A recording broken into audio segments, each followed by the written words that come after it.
Hi everyone, my name is Susie Lin, the coordinator of the Synapse Virtual Concert and Workshops. Today I am joined by Yueqin Chen, our featured artist for the upcoming virtual concert. Yueqin is a classically trained Ruan and Liuqin artist based in New York.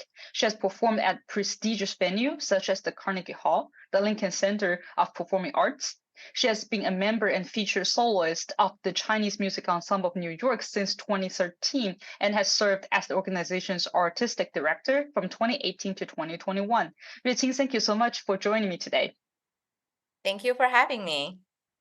So, tell us, how did you first get into your instruments? Yeah, sure. Actually, it was a complete coincidence. So when I was 4 years old, I believe, just right before I was, getting to kindergarten, my mom was trying to find a kindergarten program that's like, gonna best suit me since I probably had a lot of energy, even though I don't remember. But she was like telling me, "You have so much energy as a kid. You're making mess, here and there all the time." So she was trying to find a program that can let me really focus. So she didn't really have any specific idea in mind. She's like, "Oh, like, all right, maybe calligraphy, dance, music, anything that can let me just stay there, sit for at least like, 1 or 2 hours without running around and, like kind of throwing dishes, everywhere." So that's how I got to the kindergarten that I eventually, joined. But at the time when I got there, I was already late.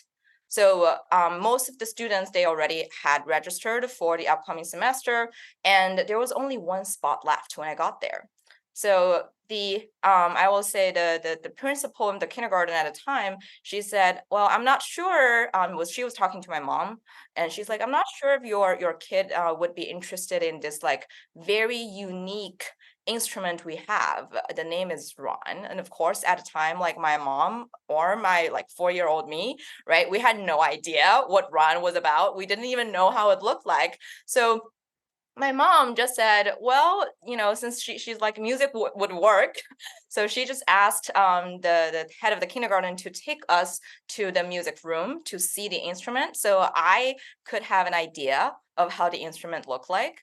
So I remember they took us, to the music room. I was like really like too short to even, to see the window on the wall, to for the music room.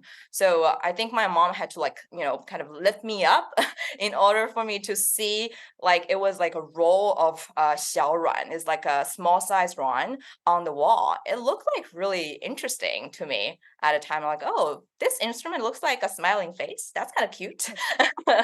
So my mom just asked me like, "Would you be interested in learning this instrument?" I'm like, This looks fun. Of course, I would try." Of course, I had not, heard of the instrument. I didn't know the rich history of this instrument at the time. I was just like interested by how it looked like, and that's how I got to know Ron. And of course, everything afterwards, right? I didn't just stop there. I started learning the instrument, starting when I was 4 years old. And when I got to middle school, since I was so into this instrument, I actually was lucky enough to study at the Shanghai Conservatory of Music. Even though it's the affiliated middle and high school, I studied there for 6 years. So that's when I think I really got to know the instrument, really got to know the voices, the unique kind of voices of this instrument with my professor Wu Qiang.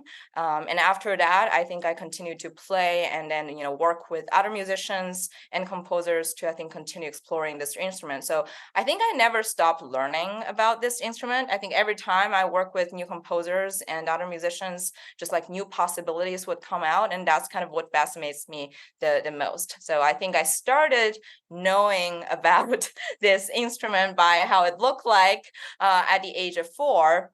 But I think just getting to know more and more about this instrument over the past 20 or plus years. Oh wow, that's really cool. I know you play Liuqin and Ruan. Can you tell us a little bit about the difference between those two instruments? Yeah, sure. I would say the main difference, I think, is just their personality, and I guess I don't know if that makes sense, but that's how I describe the difference usually. Ron, I think, the main voice, the register is more like on the lower end. It sounds to a lot of people, it sounds more like a guitar, but I would argue like it's like still kind of different.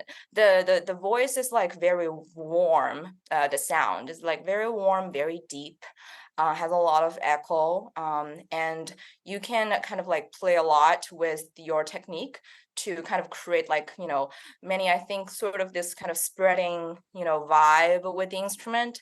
Versus Liuqin, I think is more on the brighter side. The pitch is much higher since the range is already like it's one full octave higher than the Ron.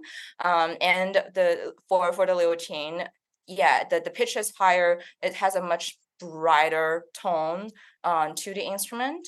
And yeah, I will say Liuqin is kind of like it's the higher kind of like tone of melody that kind of like flying out there. But then Ron is more of like the foundation, let's say, of an ensemble. So yeah, I think there are other differences, but to me, it's more of like the voice, that the personalities of the instruments are different. That's really cool. So, my next question: where do you see yourself in the community of Chinese musicians? Yeah, sure. I think I'm more of like a pretty free spirit musician. I probably wouldn't translate word by word in Chinese, but I would say in Chinese, I would call myself like a pretty like 任性 的 artist. Yeah. Since so I guess like some people may argue, right? If you love something, you do it for a living. And I guess for me as an artist, I would argue that is not always the case, especially when you kind of like start in your career. And I will say because I'm not full time, I'm not like professional musician by definition. So I will say I do have the liberty and the freedom to choose what I play, and I don't have to play music, just for like keeping like keeping I guess like a like my living. It's more about what I actually enjoy and what I actually want to play. So to me, it's more of like I'm not a like a performer per se, since it's not about being on stage that makes me feel passionate about, feel excited about. What I'm passionate about is the work, the piece itself, and how I can work with the composer or other artists to present something that's kind of unique, for the work we are working on together. So I think if I work with a composer, I think it's really about the story the composer wants to tell. The script is written, but just like any movies, right? The script needs to be acted by a group of actors in order to really make it connect with a given audience. So I see myself, I think, in that role, and that's what I enjoy the most. So I'm very happy that I do get to decide what I play and what I record. Almost who I work with as well. But in the meantime, it's not like the same as like some other musicians who probably do need to like just keep playing pieces, keep performing for just like living. I guess I had to do it more as like a true passion. Yeah. I mean, it's great, and it's very lucky that you have in Mandarin the 底气 to be 任性. It's a good thing. Next question. What makes you interested in collaborating with us? Yeah, sure. So I guess this kind of is like a really kind of interesting continuation from the last questions, as I mentioned, right? Like the reason I keep playing, I enjoy playing is because I get to work with composers, other musicians to co-present something that's like unique, that is, like just like something we almost co-create together. So when I guess I will say, Susie, when you guys reached out to me, I was fascinated by the idea that you are trying to make a program, number one, for composers, but not only just for them to learn things on the paper, but actually give them the opportunity to work with musicians, to learn about the unique voice of this instrument, to learn about all the techniques, that are, kind of can be used to write a piece, and maybe even explore what else, can be possible with the instrument I play. So that approach to me, I think, is fascinating, and that's what kind of excited me a lot. I feel like if I get to work with the younger composers who may not have learned about this instrument before, this is something I feel like I want to do, myself. But I just haven't figured out a way yet to do it more extensively.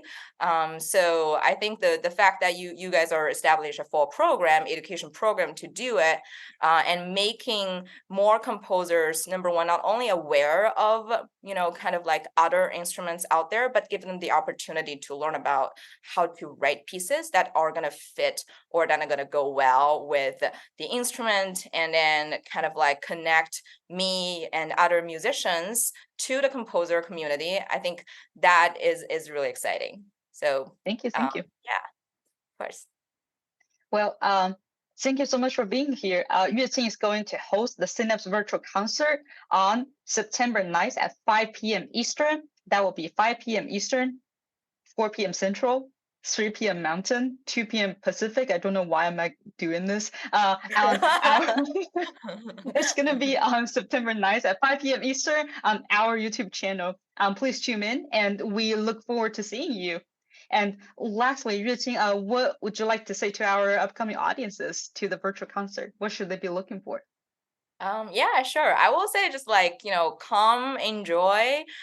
This might be an instrument you have heard before, but maybe you don't know about like the history and some of the interesting stories about unique pieces for this instrument. Come check those out.